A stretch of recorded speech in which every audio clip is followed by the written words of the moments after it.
good evening. Wembley gets closer, and more than ever this season, the FA Cup has lived up to its reputation for providing shocks, excitement and good football. Today's sixth round was no exception. Over 100,000 people saw our two cup ties, Arsenal against West Ham and Birmingham v Middlesbrough. First, we see the big local derby for the one semi-final place, sure to go to London. This was the first time West Ham have reached the sixth round since they won the cup in 1964. In contrast, Arsenal's cup record in recent years is a good one, and they're trying to reach the semi-finals for the fourth time in 5 seasons. So, London pride and a semi-final place at stake. The commentator at Highbury is David Coleman. The rain has been torrential in London since 12:30. It doesn't seem to have affected the size of the crowd very much, but what it has done is to affect the playing area, and the surface water all over the Arsenal pitch. The goal mouths are very wet indeed, possibly problems for the goalkeepers, but the real trouble in the centre of the pitch, and really these are the Highbury mud flats. Well, now the team news, and the Arsenal team first. They've made a late change, possibly because of conditions. That strong youngster John Matthews wears number 7, and Geordie Armstrong is the substitute. 2 key players for Arsenal, the captain Alan Ball and Bob McNabb, only playing today, the pair of them, because they've made personal appeals against being sent off in the league match against Derby a fortnight ago. The club has refused to support them, but their presence could be crucial this afternoon. The West Ham side, well, a strange choice there, according to many West Ham fans. Number 9 shirt worn by Alan Taylor, the £40,000 buy from Rochdale. He's only played 1 game for the full side this season. He's been on a sub once or twice, and in that full game he had to come off when he was injured. So clearly a bit of a risk taken there by the management. Alan Taylor at number 9. But the good news is that the 2 doubtful players, the captain Billy Bonds and the striker Billy Jennings, who was bought from Watford, they both play. Bonds has had a groin injury, he's been injected before the match, and Jennings has had leg trouble. Neither have really gone through a full week's training, but the West Ham management of Ron Greenwood and John Lyall clearly prepared to take a risk. Ken Burns is the referee, the man who refereed the FA Cup final between Leeds United and Sunderland. So Arsenal to kick off, the ball with Brian Kidd and John Radford. Kidd, and there's the problem straight away, the ball held by the surface water. That's Matthews now for Arsenal. An interesting note is the last time West Ham won at Highbury was in the 1963-64 season. They won 3-0. That was their last victory on the Arsenal ground, and they went on to win the cup. And incidentally, Arsenal have yet to lose to a London side in the FA Cup at Highbury. Mervyn Day, Young Footballer of the Year.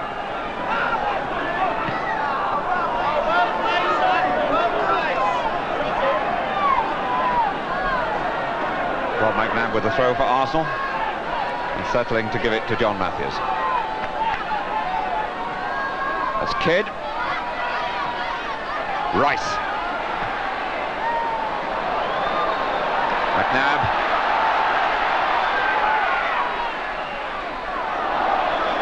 Free kick.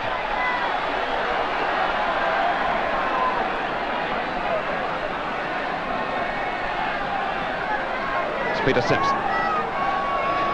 Radford well up. Brooking for West Ham. So awkward to turn. Story. Radford again. Ball out jumped. Brady and Bonds in the way.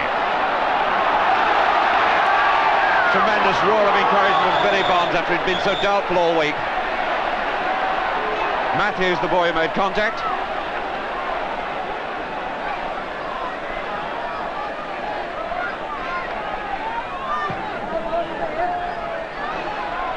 Right off the top of Mancini's head, and that's Simpson.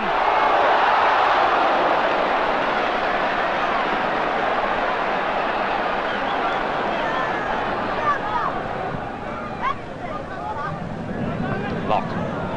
Rookie, nice dummy, and again. Taylor. Jennings! That was ominous. Jennings got clear of the marker. Had to take a flash at it. But he had a clear shooting chance. Radford and Bonds missed it, but Radford pushed Bonds.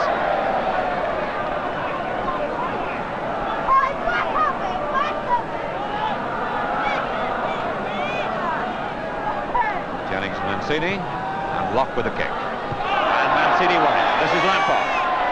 And the whistle's gone. Mancini won it unfairly. The kick awkward for Arsenal. About 6-7 yards outside the penalty area, but probably less.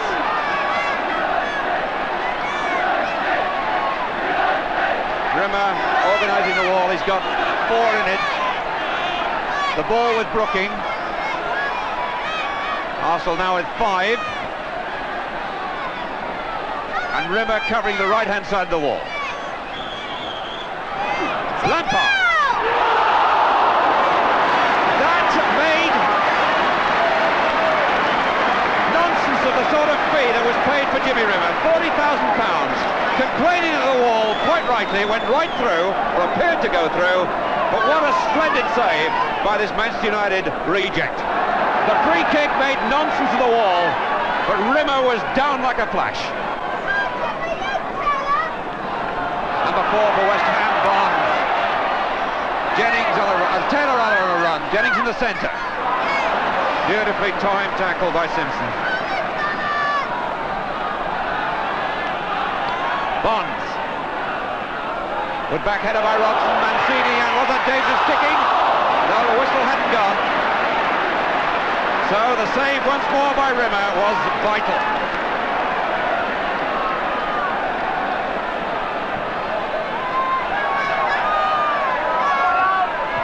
Padden, now Brooking.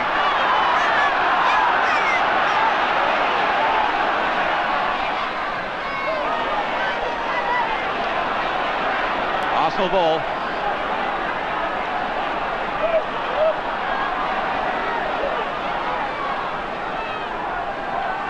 Allen ball. Kidd. Story.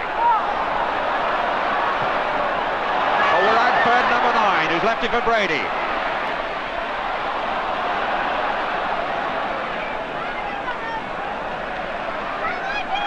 Liam Brady.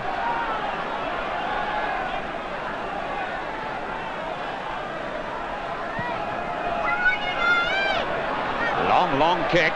That's awkward. Mancini covering Simpson. Now Robson. And the mud almost beat them all.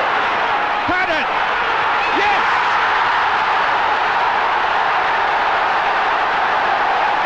Alan Taylor puts it in.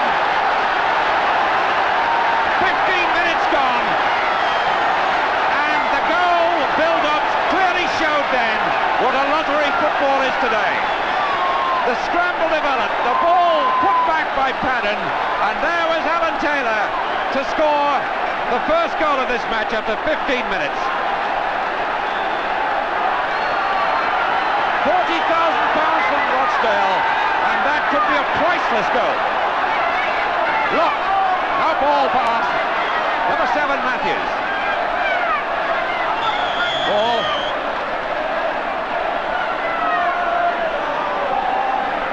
Story.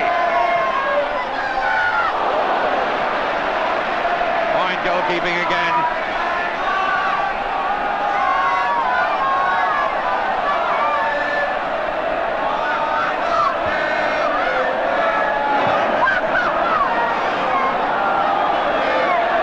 McNabb. Bradford. Brooking. Lampard. Bonds. Well found to Brooking. What a chip. A piece of pure football culture then. And Rimmer complains, but the applause rings out for Trevor Brooking, who applauds the through ball. But when he got it, he looked up, saw Rimmer had moved off the line. The chip was deliberate and only just wide. It's Brooking. McDowell. And no penalty given. The referee was close, you can see that. But it mustn't have been a very easy decision to make. A thoughtful and intense Arsenal bench. Geordie Armstrong in the background, Bobby Campbell and Fred Street. Rice for Arsenal. It's Taylor. Only found ball. Lampard. And that's just outside the area. It could have been dangerous too, because the ball didn't look as if it would carry today.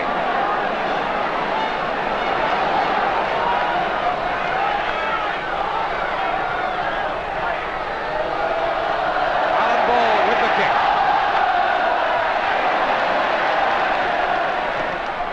Taylor got it a good distance away. Matthews.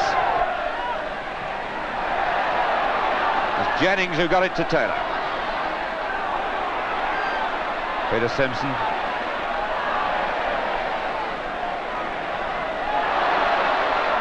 Rescued it well.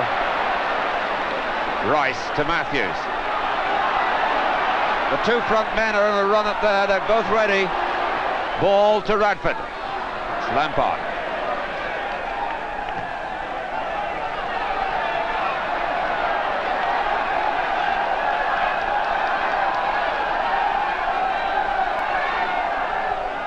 Radford. Ball. Try to drive this Arsenal side. And he must be aware. Brian Kidd actually and John Ranford have taken up good positions on several occasions when early balls haven't been played to them.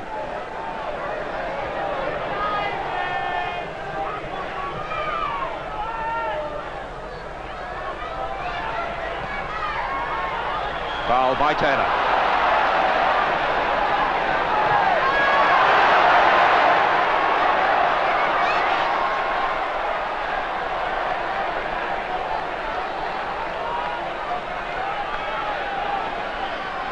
Radford on the move, the ball with Simpson. That's Kidd. Alan Ball. Mancini. Matthews. Nice piece of skill, and what a save by May! No wonder this boy is young goalkeeper of the year. But full credit too to John Matthews. Got the space for the shot, which was true and right in the corner. Brookie. Story, ball, Brady, and another corner.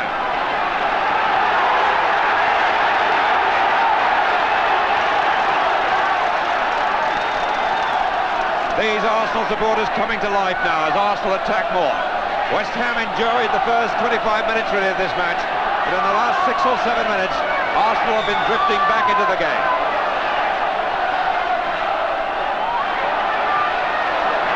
Matthews. Jennings. Story and Brooking both missed it. Simpson. Ball. Brooking. Patton. Brooking made it possible.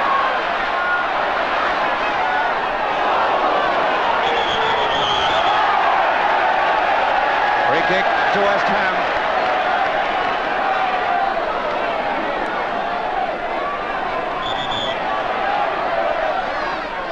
Lampard had a fine game for West Ham.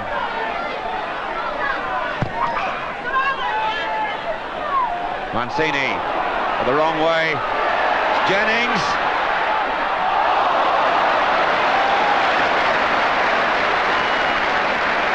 Rimmer in superb form.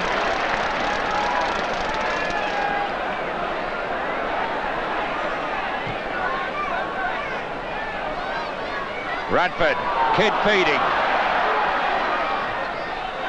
Matthews.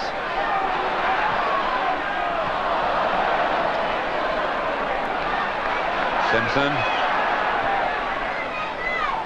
Radford.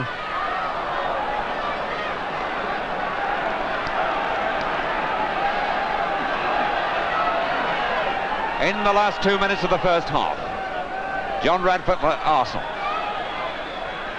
Brady. Story. Ball rather luckily through to Robson, Rice. Patton's out on the left, and Robson didn't see it. Mancini.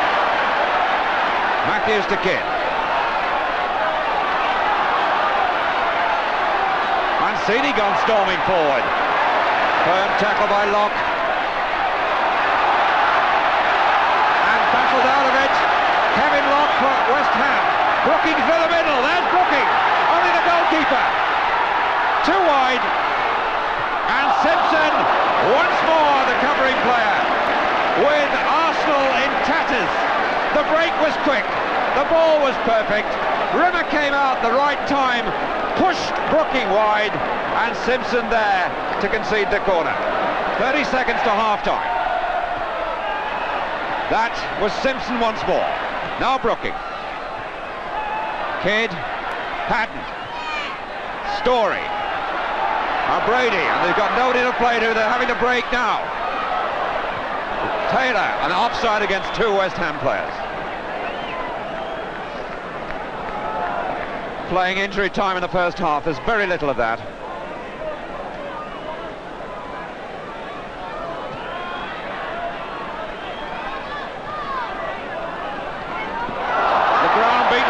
Now it's Kidd, and they beat him too. And Bond back today. Oh, penalty! No. The referee says no.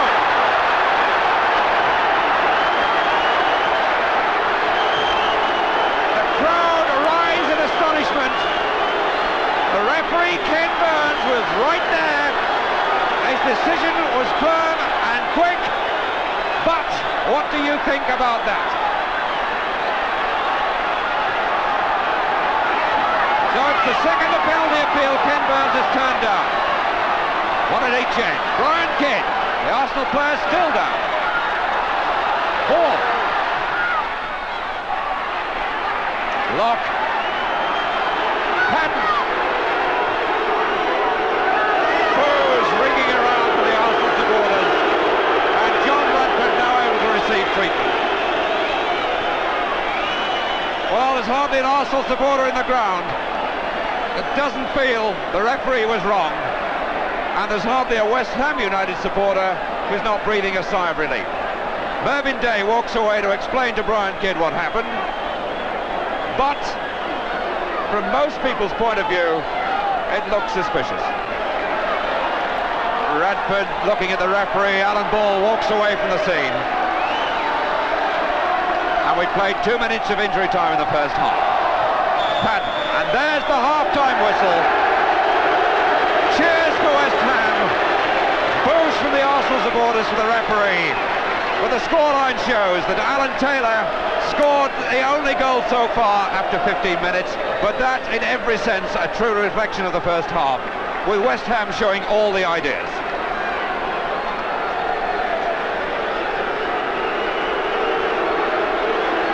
Players just looking back at the referee, who was waiting for them to go.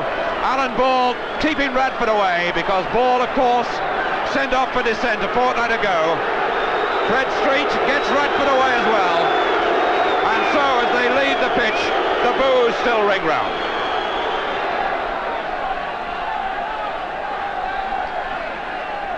And for this second half, some of the players have changed into clean strips.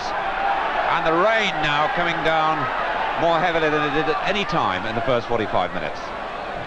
Mancini and Matthews in a total misunderstanding.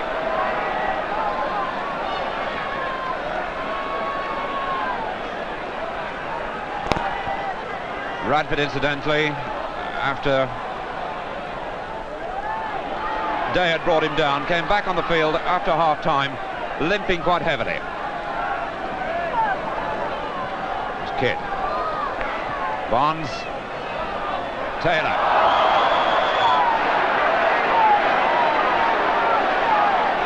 Just look at the centre of that ground. McDowell. Bonds. Taylor. Brooking. Taylor, number 9.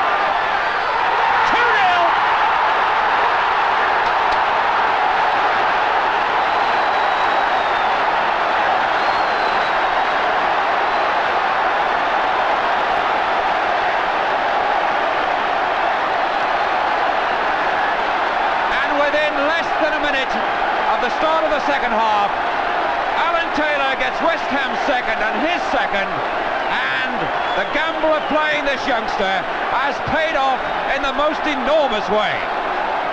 The whole thing made possible by number 10, Trevor Brooking, who looks in a class by himself in this match. He's going over the top of the midfield, skating over it, full of delicate flicks and touches, and the finish by Alan Taylor, decisive and right in the corner. Rice for Arsenal.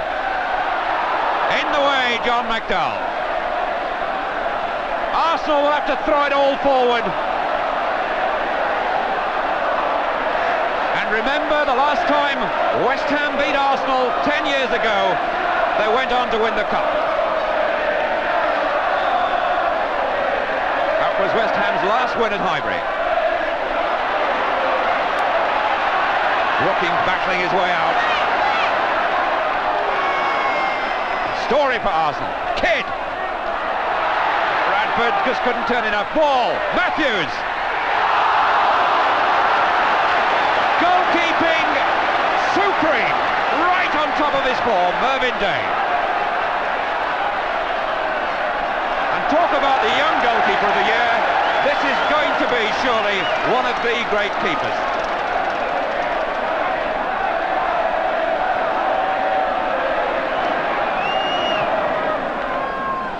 Robson. Foul. And bit of reaction there by young John Matthews. It's a big occasion, but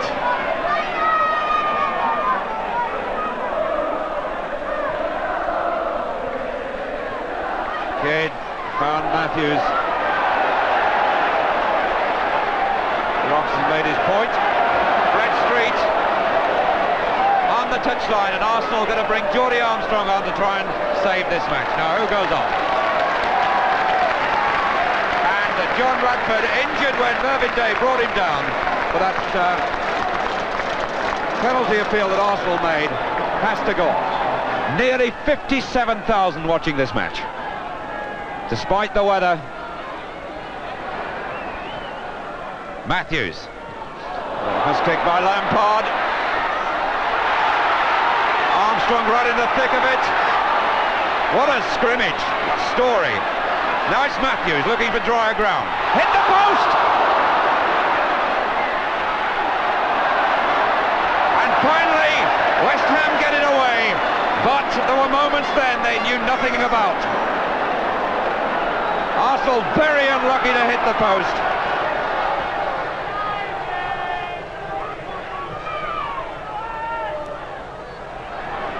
Sort of day this kid's not going to forget. Brought into the side. The only time he ever played a full match as first choice was earlier in the season, but he only lasted 15 minutes and was injured. And today he turns up in an FA Cup tie quarter-final and scores 2 goals.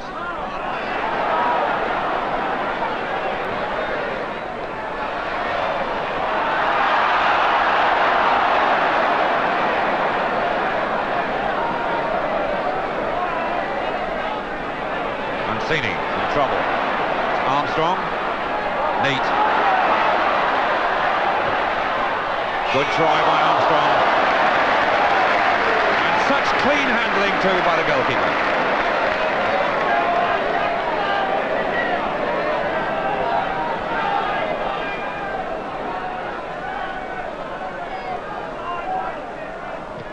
They've got 15 minutes left. Still Arsenal 0, West Ham 2. Bonds. Lock. Mancini. Oh, those are dangerous. They really are. And the flag was up. No goal. Foul on the goalkeeper by Robson. Supported by the linesman. The referee saw it too. But it's chancy to put balls back like that. Mancini took a gamble he really wasn't entitled to take. We've seen this several times in this match, and he played Jimmy Rimmer into trouble. McNabb. Still these Arsenal players battling to pull one back. Simpson. McNabb. Oh, he went through to Bonds then. And Bonds' reaction absolutely violent. Now what's the referee going to do about this? There's absolutely absolutely no doubt that McNabb went through. Bonds' reaction was sharp and immediate. The referee's got a real problem now. The tackle by McNabb was unnecessary. The sort of tackle professional players complain about all the time. He was right through to Bonds, and Bonds, of course, retaliated absolutely instantly. And perhaps both players can consider themselves just a little bit lucky there. In the final minute, and the referee has given them benefit and doesn't even appear to have booked them.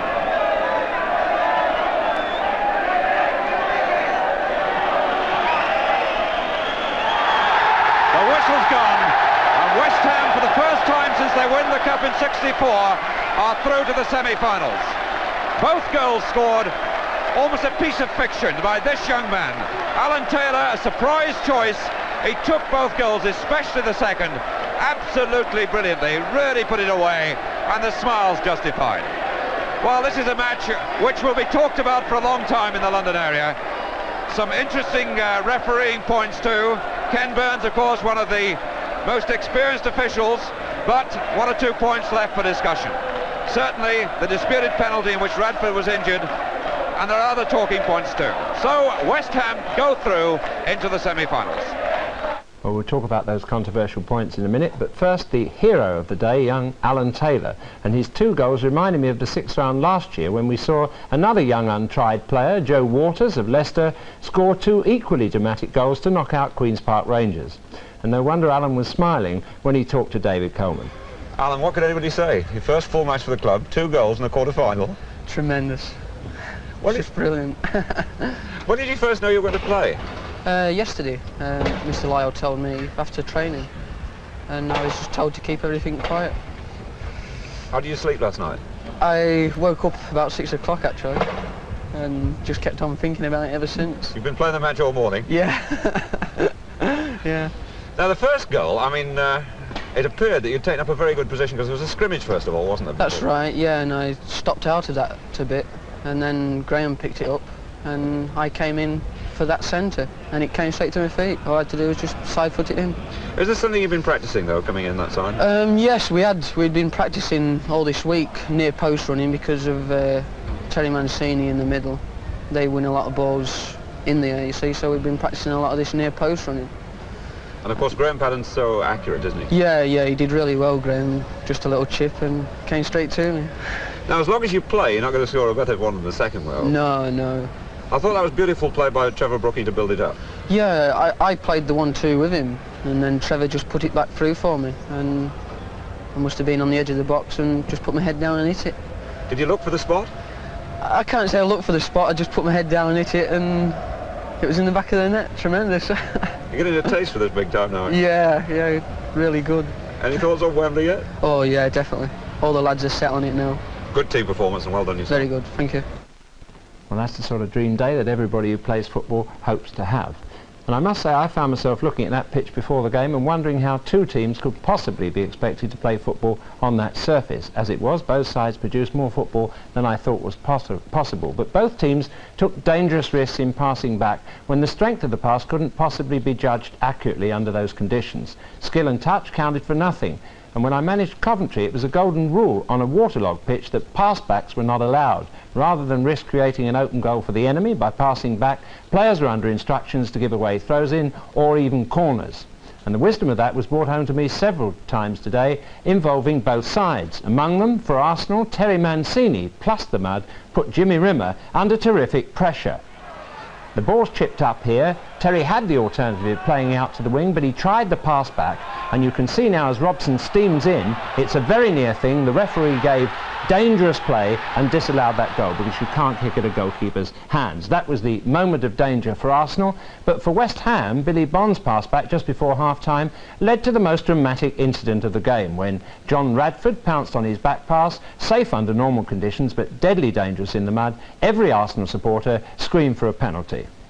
And this is a different view from the one the referee had. We can see very clearly as Day comes out, The ball goes to his right, but he goes straight on there. Maybe the mud had something to do with it, but Radford was injured there and really played no more effective part in the game. And I think even the West Ham supporters might concede tonight that Mervyn Day, perhaps because of those slithery conditions, was a bit lucky to get the benefit of the doubt with that decision. But West Ham could claim that they too should have had a penalty in the first half when John McDowell came down in the box. And this, I think, is a lovely ball there from Trevor Brooking, but I think here you can realise sometimes the problems the referee had. We've had two views of this, you've seen one of them, and in neither view did we get a clear picture of what happened. Referee Burns was on the spot, indicated a dive, and probably he did. But penalties apart, about which there'll always be a lot of arguments, one incident today, for me, marred a fine cup tie. Two experienced players, Bob McNabb and Billy Bonds, were desperately lucky not to get sent off in the dying minutes of the game. Here's the incident now, and you'll see very clearly McNabb's tackle. We freeze the ball, it's over the top of the ball without any doubt, the most violent and dangerous tackle a footballer can do, but instead of leaving it to the referee to sort it out, Billy Bonds lost his head, and there's a very nasty tussle of punches and all kinds of things going on there, and in the end you can see Bonds explaining what it was that he thought McNabb had done. And I'm sure the referee Ken Burns gave both players the benefit of the doubt because of the conditions and perhaps because of the pressure of cup football. I don't believe that it's in the best interest of the game for referees to be too kind to modern players. If they are let off, it'll happen again. But if referees were consistent about punishing violence on the field, it could disappear in a few weeks. And I'm sure we'd all welcome that, even the players, in the long term. Now, having got that off my chest, I think West Ham deserve to win. Our second tie is between two clubs who've never won the cup. Birmingham, who've been runners-up twice, and Middlesbrough, who were trying to reach the semi-finals for the first time in their history. In the league, Middlesbrough have won both games between the clubs by 3-0, but it's now 4 months since they won away from home. Let's join the vast St Andrews crowd and commentator Barry Davies. There won't be an atmosphere to match this anywhere in the country this afternoon. The Birmingham team given rapturous applause by a crowd that are really thirsting for success following Aston Villa's victory in the League Cup last week. And already they've been given a talking point. The fact that John Roberts is back in the first team lineup for the first time since September, and in between times he's had an operation on his ankle. He's wearing the number 9 shirts in the team caption, but he will play at the back, I'm sure, with Kenny Burns up front. Pendry and Clark were both ruled out because of injury. Stuart Bohm at the head of the Middlesbrough team, and they brought some 12,000 supporters down to add to this really gripping atmosphere here. A lot of red and white scarves and various animals and things of that nature, cuddly toys being shown by some kids. And the Middlesbrough lineup is the one that's been doing well for them throughout the season, really. With a substitute this afternoon is Peter Bryan, who's normally a forward, though he can play in midfield. Gordon Kew of Amersham, the referee. Middlesbrough to kick off their 4th attempt to reach the semi-final. Birmingham in the white shorts. They were last in the semi-final in 1972 when they lost to the eventual winners Leeds United. John Cranks, and the free kick against Bob Hatton. Pitch looking quite green, it might cut up a bit in the middle. It's Bob Hatton, the top scorer on the Birmingham side with 13.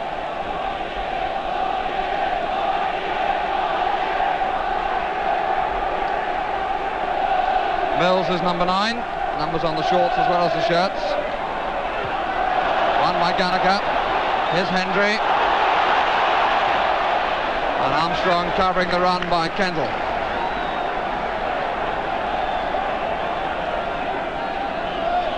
"11 years since Howard Kendall was the youngest man to play in a cup final at Wembley. And he's been back there again since, but he still hasn't got a winner's medal. Steve Bryant.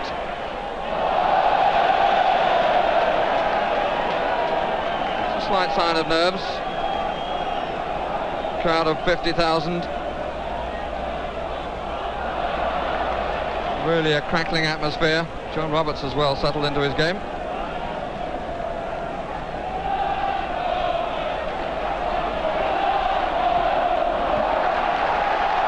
First corner of this quarter-final goes to Middlesbrough. Was at this stage that they went out of the League Cup. Willie Madron we just saw then run through the picture.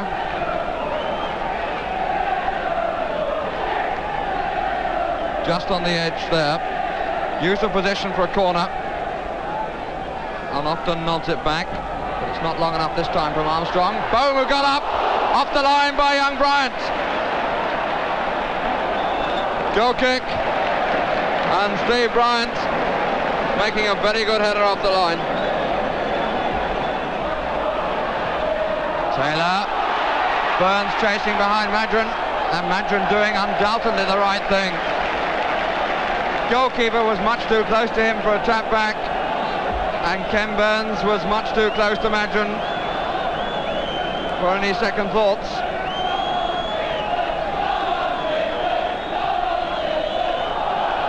Still in. Corner. One apiece.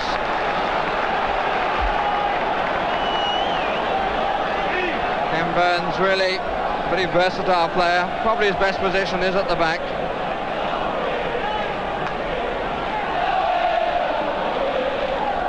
Almost Gordon Q's view of the corner. And Platt came too far. And in fact, Souness got him out of trouble with a flick over the top.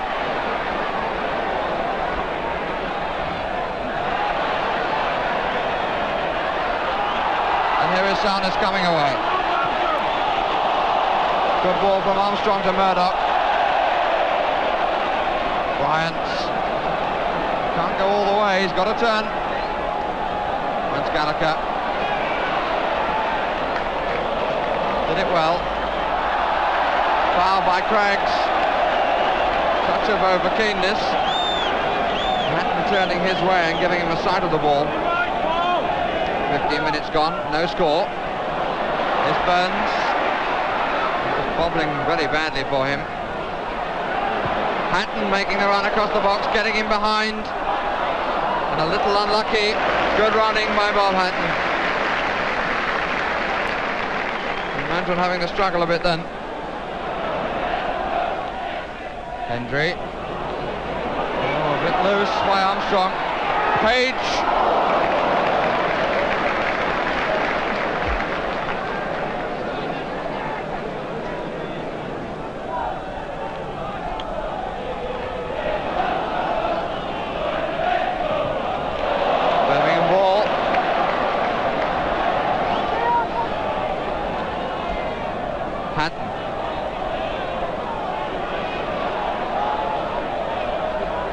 Taylor. Burns underneath it with Bohm. Burns won it. Manuel couldn't get there before Madron. Oh, nowhere near it by young Bryant then. Hatton. Birmingham teasing Middlesbrough a bit. And Bohm surely leant on then. But he got away with it.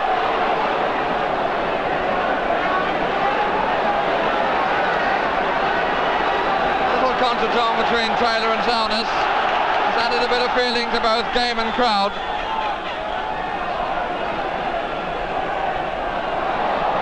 That's Boggins.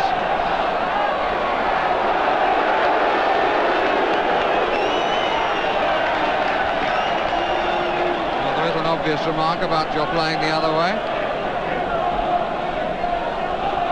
Boggins taking a bit of sting out of the game then. Roberts.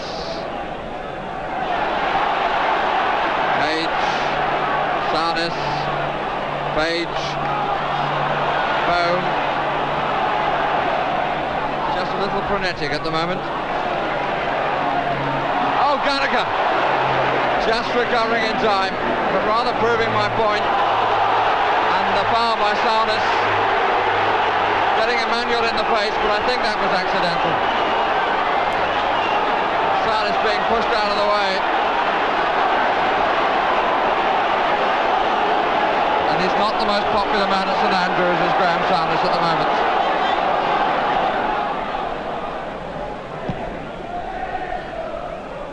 Hatton. Burns trying to get in. Madron, oh, well taken by Burns. Hatton. not the space for the shots, and he tried to find it and lost the ball in the process.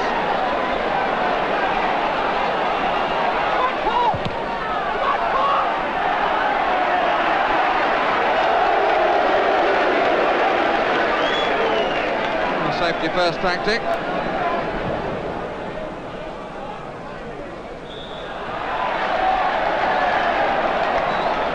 The decision against Hickton.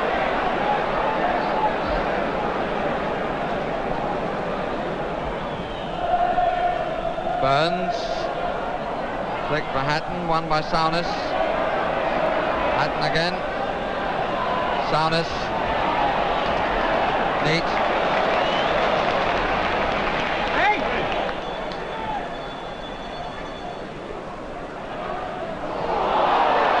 And Bryant left by Hickton, for which he will be booked without ceremony. Really an unnecessary tackle by John Hickton. The ball was definitely away,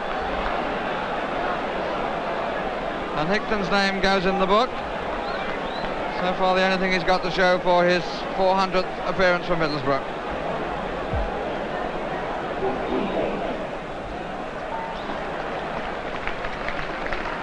Bryant okay.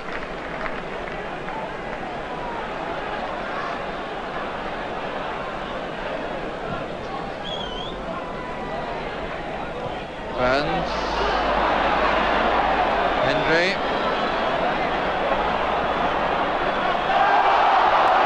free kick against Spraggan.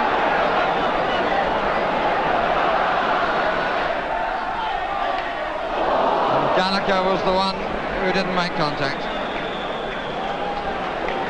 And so away goes the last chance of a goal in the first half, which ends scoreless.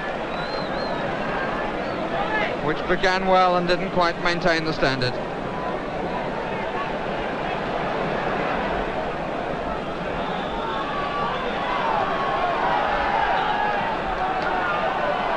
And the long ball immediately looking for Hatton.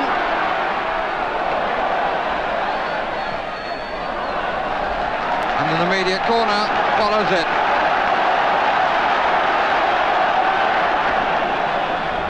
Hatton right up on the line. Gallagher at the back, and Hatton scored!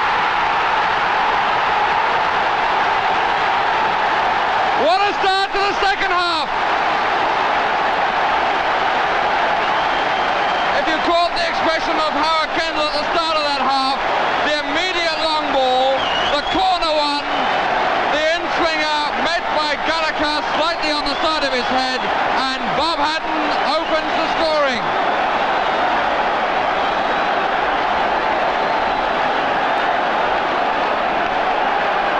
That will very much change the pattern of this game. It was in need of a goal and now it's got it.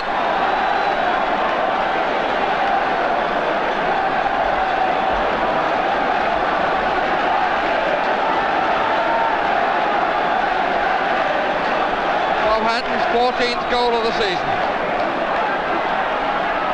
Away by Page, and St Andrews has really come alight. And this has a possibility of another. Burns is there if he can put it to him, and he didn't. Hatton again! And Middlesbrough were asleep. All except for Graham Souness. But just listen to this place now. What a difference a goal makes.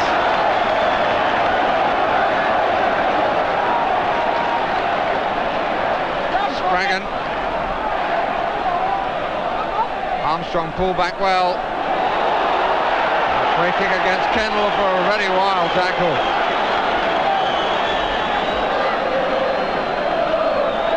Comes to Mills. Good save.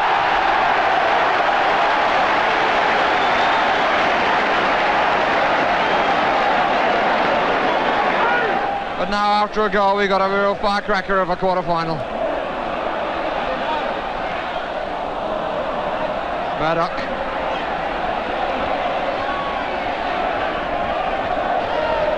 Madron. Cover by Page.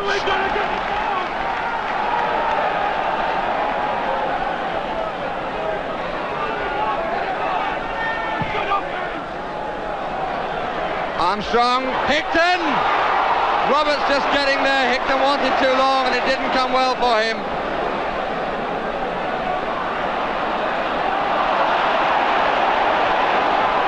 Armstrong. It's a good point back by Middlesbrough. Craigs. Birmingham are not sitting back on it, they're being forced back. But they're covering well.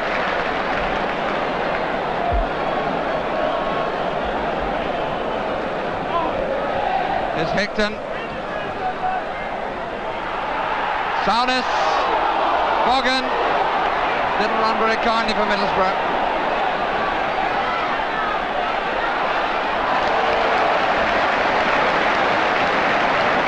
But Birmingham have got a match attack by attack, being way forward there by Latchford. Burns. Mills. Kendall. Bryant.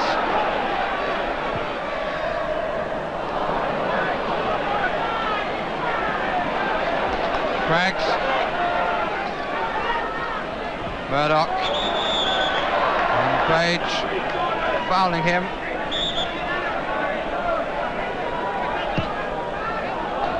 Hickton.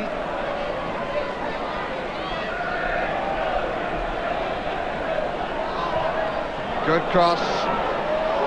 And very, very nearly a score. But Alan Vaughan is really going to try Malcolm Page for the rest of this match. A different player now, he's been pushed further forward. And Middlesbrough a much more positive team since they went behind. Latchford, oh, only half there. Craigs.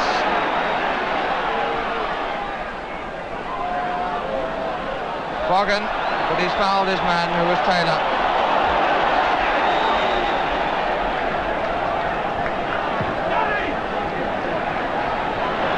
Hendry. Foul by Bohm. And Madron was caught then by Burns. And that's why they're remonstrating. No doubt in my mind that Burns caught Madron then. Perhaps followed the first foul. And Ken Burns is going to be booked.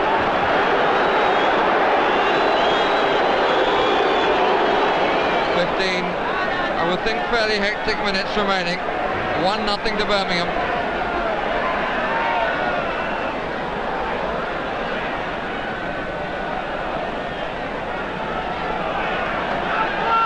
The crowd in the stand underneath me have been up and down more times than the average gymnast.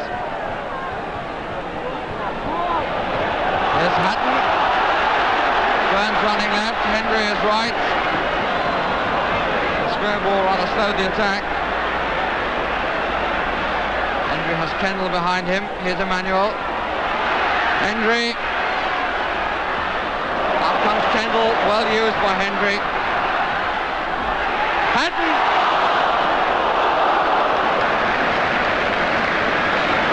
The skipper always watching that attack and always taking good positions, and was finally well found.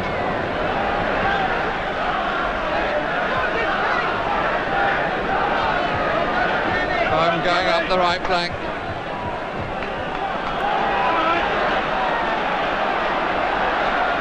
Middlesbrough show the sort of ambition that perhaps they might have shown earlier. Earlier in the match, I mean, they've shown it ever since they went a goal down. Burns won that. Madron, it got deflected by John Roberts. And a corner.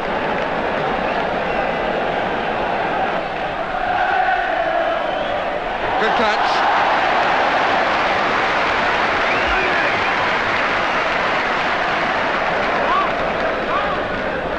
Face of a battler. Hatton. Murdoch. Armstrong. Mills wants it out to the right. Vaughan has made a very good run down the middle. And the early shot.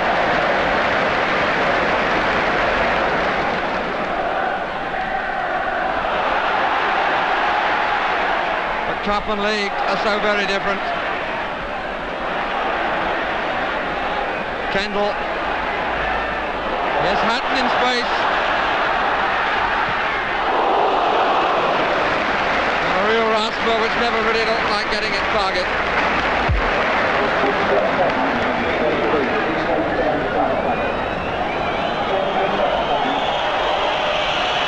Madron is up. Won by Kendall, comes to Taylor. Referee looks at his watch for the first time. Murdoch with the ball.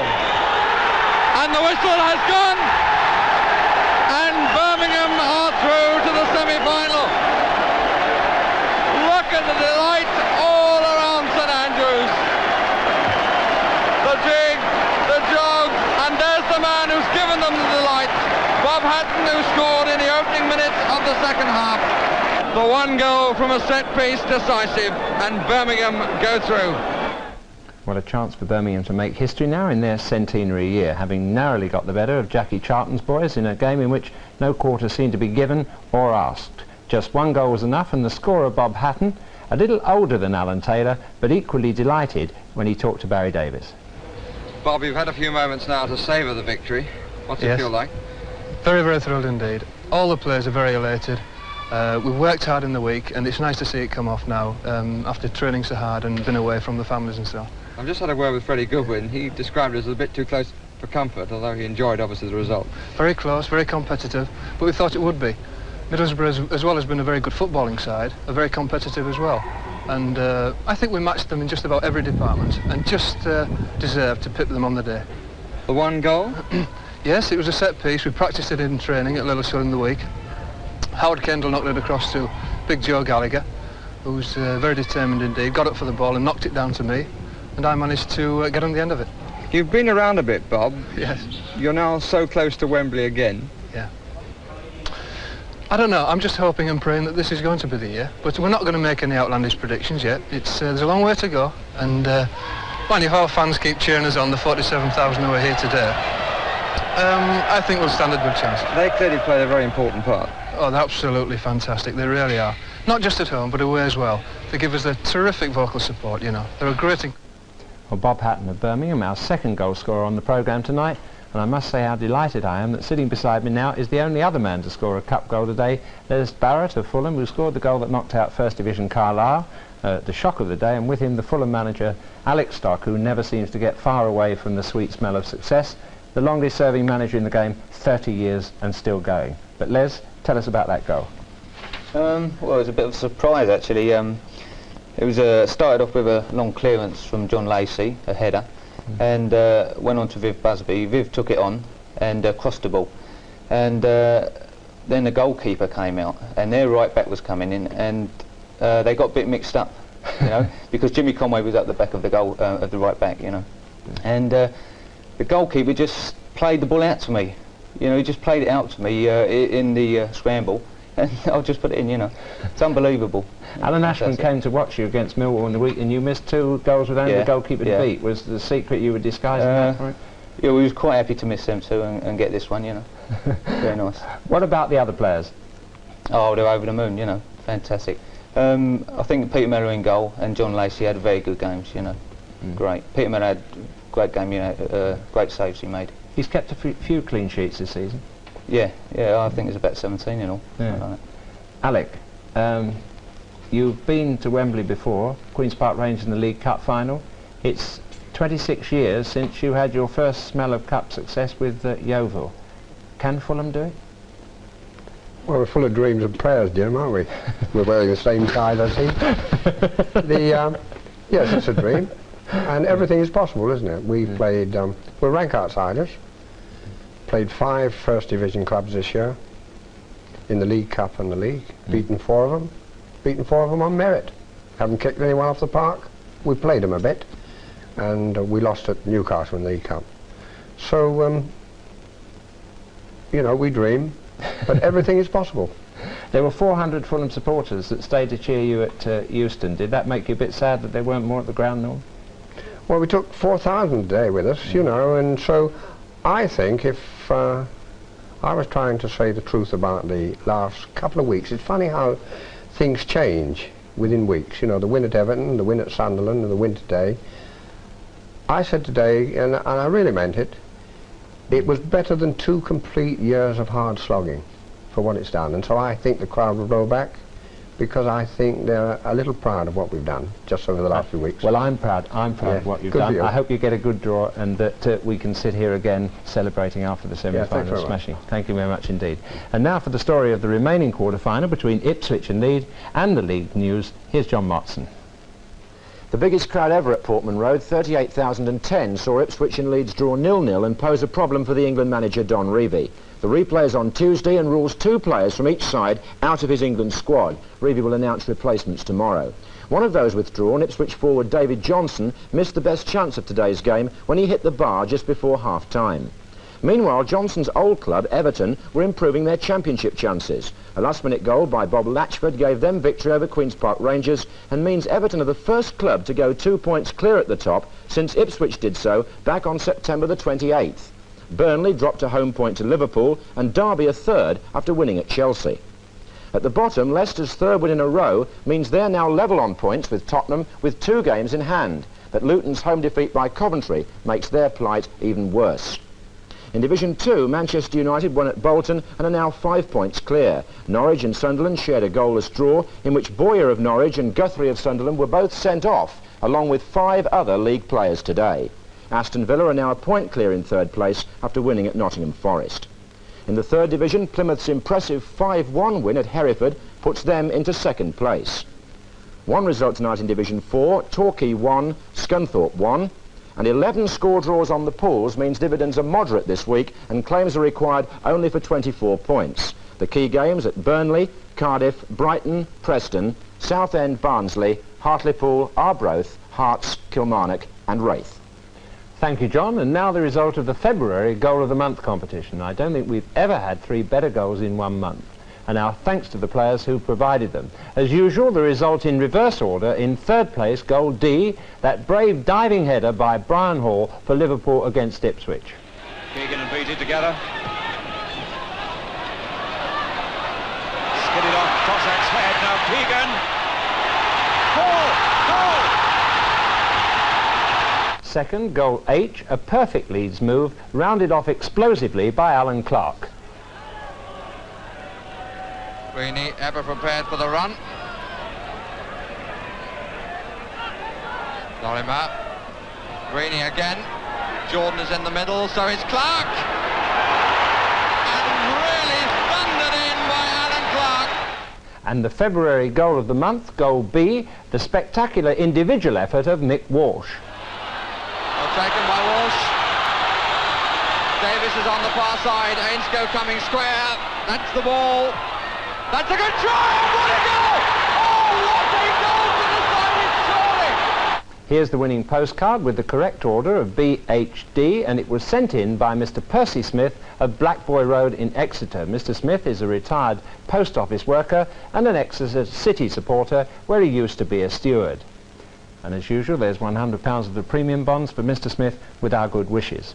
Just a reminder that on Wednesday night in Sports Night you can see an exclusive BBC recording of the World Light Heavyweight Championship fight between the champion John Conte of Britain and the challenger, the dangerous American with the big punch, Lonnie Bonnett from Los Angeles.